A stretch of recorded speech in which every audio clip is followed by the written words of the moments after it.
avec aucun organisateur en France. D'accord. De là, parce que j'ai eu des problèmes avec des organisateurs véreux, qui ont essayé de profiter de moi et je ne l'ai pas supporté. Donc depuis le 28 novembre 2009, j'avais mis ça comme point d'honneur, je ne boxerai plus pour personne. À partir de là, des organisateurs véreux, les mêmes, m'ont recontacté pour pouvoir boxer dans leur organisation. J'ai refusé. Et à ce moment-là, ils ont lancé une polémique sur moi parce que je suis ce qu'on appelle le mal-aimé. Tout le monde... Pourquoi vous êtes le mal-aimé? Juste pour qu'on comprenne, pourquoi vous avez été considéré comme le mal-aimé? Parce que je n'accepte pas ce système. Ce système qui fait que les boxeurs sont comme des chiens et ils ont un maître. D'accord? Moi, je me considère comme un loup. Un loup n'a pas de maître. D'accord? Il ne donne pas la patte. Vous considérez comme un électro-libre? Voilà. Non, le loup. Le loup. Le loup, c'est clair. Il n'a pas de maître. Il vit seul, il se débrouille tout seul. Il est peut-être pas propre. Il est peut-être pas bien lavé ou quoi que ce soit. Mais en tout cas, il n'a pas de laisse. Et les boxeurs aujourd'hui, un jour, Louis Acariès disait, mon Chipour disait une chose que Louis Acariès lui avait dit. Et tu sais, mon petit, à l'époque, les boxeurs, ils signaient leur contrat avec une croix. Donc, on prend ces gens, on leur raconte comme hier, j'ai revu un truc sur Benichou, qui disait lui aussi, oui, ici, moi, je ne gérais pas ma carrière. Il disait que c'était pour mon bien. Le problème, c'est que... malheureusement, les gens me prennent pour ce genre de personnages. Je ne vais pas les juger. Ils ont leur propre vie. Peut-être ils n'ont pas les facultés intellectuelles pour comprendre le système. Moi, je l'ai compris. Et là, Patrice Carteron, donc vous nous avez assez bien exposé voilà. Donc à ce moment-là, on m'a appelé pour le combat de Badr Hari. Un jour, puisque depuis 5 ans, je ne boxais pour personne, il y a une mauvaise publicité qui a été dit que Patrice, de toute façon, on disait que c'était une merde. Vous voyez ce que je veux dire? Ça certains organisateurs bidons qui a été aigris et ça, je m'en suis servi. Parce que grâce à ça, il y a des boxeurs qui prennent que des victimes, qui prennent des boxeurs quand ils savent qu'ils sont en fin de carrière ou qui savent que en ce moment ça va pas ou quoi que ce soit. Donc moi, j'ai joué leur jeu. Je n'ai rien dit. J'ai joué comme la fable du corbeau et du renard. Je me suis fait passer pour une victime. Un mec qui ne répondait pas.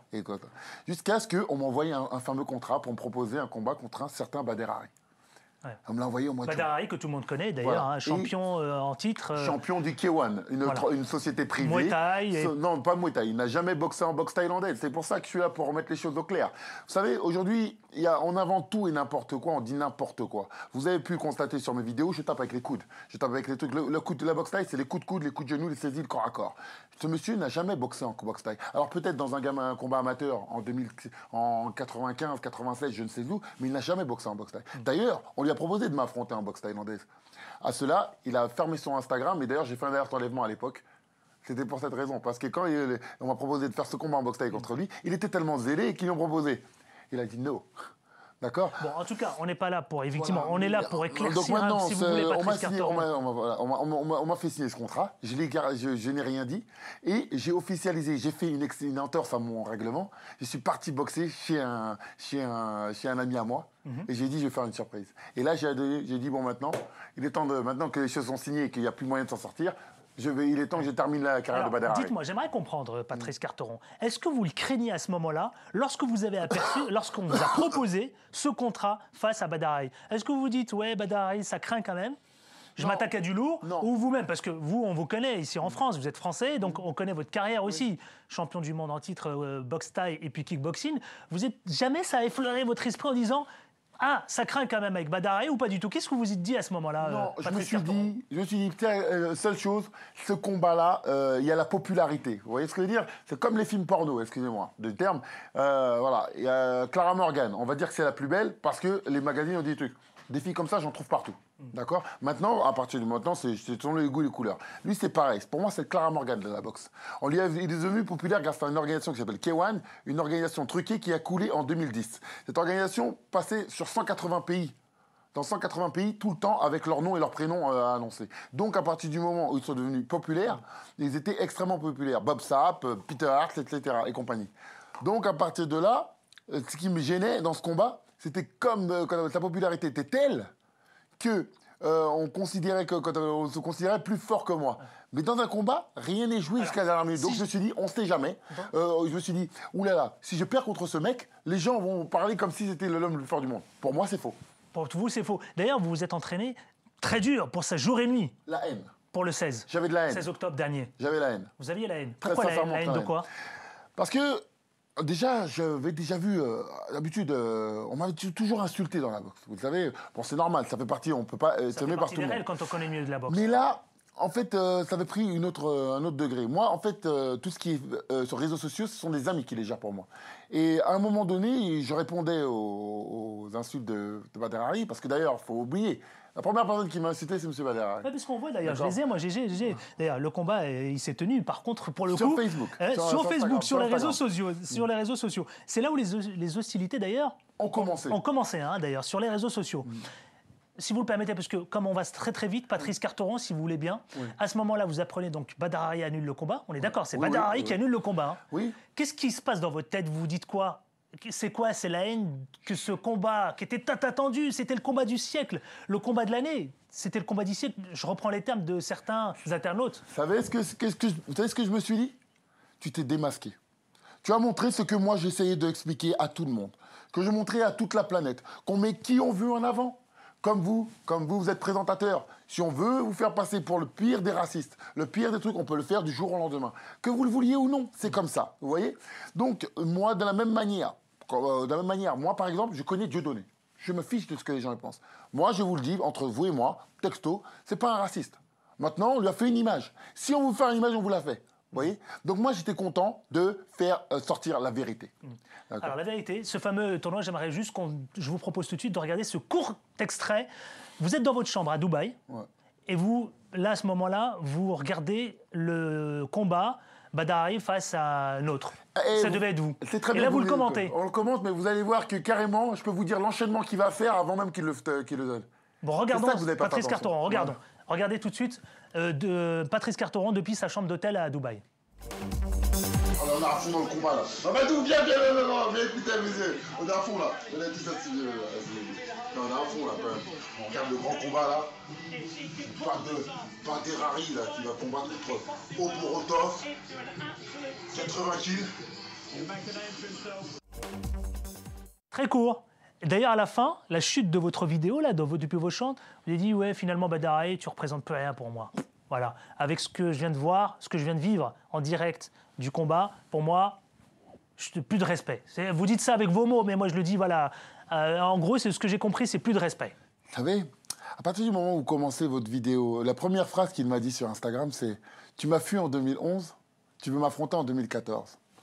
Il n'avait une phrase comme ça. La première phrase qu'il a dit, c'était celle-là. Vous l'avez dit, vous d'ailleurs, ce soir, Badr Hari, tu vas finir sur Instagram. Tu vas finir sur lahchouma.com. Voilà, mais je sais. D'accord. Et vous dites autre chose. Et lui, il vous répond. Il commente ce post, il dit Patrice Carteron de la manière suivante. Il dit va t'acheter de la vaseline. Ouais. Mais c'était une guerre terrible là, sur les réseaux sociaux. Ouais. Mais je dirais presque ça ne résout pas ce combat-là qui devait se tenir. Le problème, c'est quoi? Pour faire un combat, il faut 2 hommes. Et il n'y en avait qu'un seul sur le ring. C'est moi. Le reste, lui, pour moi, c'est pas un homme. C'est un gars qui a une carrière arrangée de A à Z. D'accord? Je l'ai répété. Et maintenant, la preuve, la preuve, elle va être faite, c'est que moi, ce que je disais depuis certains temps, moi, vous savez pourquoi j'ai poussé, j'ai mis les écoutes, etc. sur Internet. J'ai mis les écoutes, c'est ça? J'ai mis tout ça, ouais. Pourquoi j'ai mis tout ça? Parce que c'est ce que je vis depuis 10 ans. Et là, j'ai voulu absolument que ce combat ait lieu pour lui mettre le chaos de sa vie. Et je pensais qu'il allait ne pas faire cette erreur. Je pensais qu'en mettant les vidéos, que ça allait le pousser à monter sur le ring. Malgré ça, il a refusé de m'affronter. Vous savez, dans la boxe, moi, j'ai déjà perdu. J'ai gagné, j'ai perdu. Très peu, mais moins que lui, en tout cas, mais j'ai déjà perdu. Mais c'est pas une honte de perdre. J'aurais perdu, j'aurais gagné ce combat. Là n'est pas le problème. Mais la fuite, il a fui. Il a fui. Dans la boxe, ça va rester une histoire c'est la première fois que ça arrive. À 24 heures du combat, de sortir un prétexte qu'il a dû lire comme un enfant, comme un chien, que son maître lui a dit de le mettre, le promoteur qui disait de lire. Et il savait, mais il avait du mal à lire. Parce que lui-même, au fond de ses yeux, vous savez, la caméra, c'est comme une loupe. Moi, j'ai fait du théâtre. Il m'expliquait, Patrice, quand tu joues mal, ça se voit. Bien sûr. Eh bien, il jouait mal. C'est un très mauvais acteur, ce jour-là. Eh bien, là, il s'est retrouvé en face de sa vérité. Là, aujourd'hui, il l'a comme... Des commentateurs l'ont bien dit, il l'a sur sa conscience. Ça commente beaucoup sur les réseaux sociaux. Hein. C'est la guerre entre vous. Badr Hari et Patrice Carteron. Les réseaux sociaux, ça fusille. Hein. C'est un véritable clash, là. Ouais, mais c'est de sa faute parce que lui, vous savez ce qu'il a fait. Il a vraiment une seule chose qui n'est pas bonne. Moi, le clash, il n'y a pas de problème. Mais il a été pour moi le plus grand communautariste, la plus grosse merde qui est de la boxe. À cause de cette grosse merde, il a donné une image. et heureusement que Dieu seul sait, moi j'habite dans une ville où on était entre nous, on ne se calculait pas, je ne sais pas quelles sont vos origines, mais on ne calcule pas nos origines entre nous. Du jour au lendemain, il a fait que des gens arrivent dans la rue. Ça se voit mes origines. Hein, non, mais, non, mais c'est hein. pas ça. Maroc, Algérie, Tunisie. Ouais, à cause de lui, voilà. Mais à cause de lui, du jour au lendemain, on se posait la question qui est marocain, qui est ceci, qui est cela. Ah, les gens venaient me voir, me disent ah, je suis marocain, mais je t'aime bien. Mais je dis mais je m'en fous. C'est pas une question, tu pourrais aimer l'autre, c'est pas le problème. Il a cautionné le racisme. À partir du moment où les gens ils me traitent de sale nègre, de sale ceci, de sale cela, et que monsieur cautionne, puisque c'est sa seule initiative, c'est à un moment donné arrêter le racisme, et puis bref, c'était pas plus que ça. Vous savez, à partir du moment où vous dites rien, c'est vous gardez le silence. Mais il a quand même dit, il a dit stop au racisme. Ouais, mais le débat n'a pas lieu ici. Il n'a pas été très clair, en tout cas. Il n'a pas été très clair. Moi, en tout cas, quand on cautionne ça, à partir du moment, je t'emmerde. Ouais, Patrice Carteron, il nous reste quelques minutes. Hein. Je déborde un peu, mais je vais me faire engueuler. Mais écoutez, on peut regarder là d'ailleurs, c'est le réalisateur Valerio peut montrer les ceintures. Ouais. On a 2 belles ceintures, très lourdes d'ailleurs. Je les ai portées, j'ai essayé de les porter, elles sont lourdes. Mon Dieu, mais le poids lourd, hein, c'est normal en même temps. Box tie et puis kickboxing. Voilà, elles sont là, ici, visibles.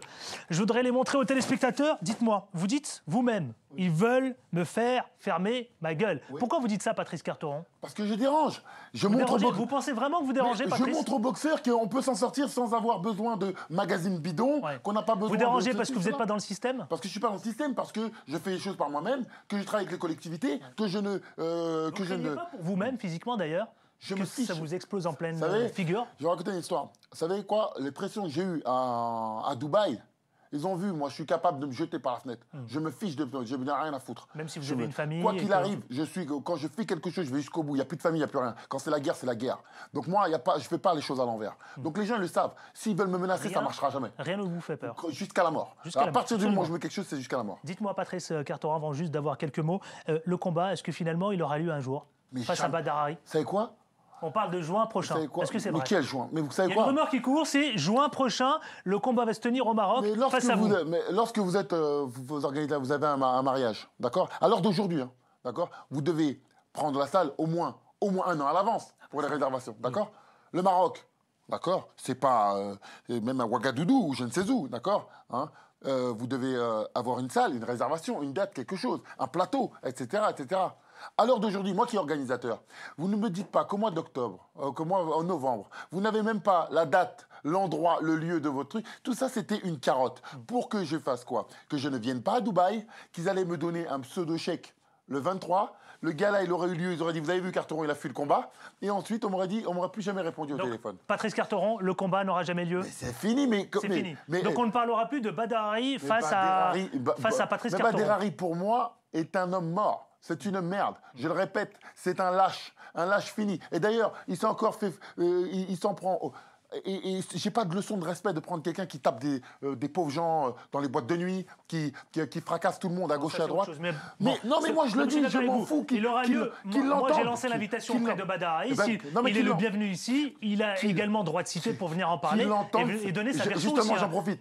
Qu'il entende cette sous-merde, qui parle de sourate.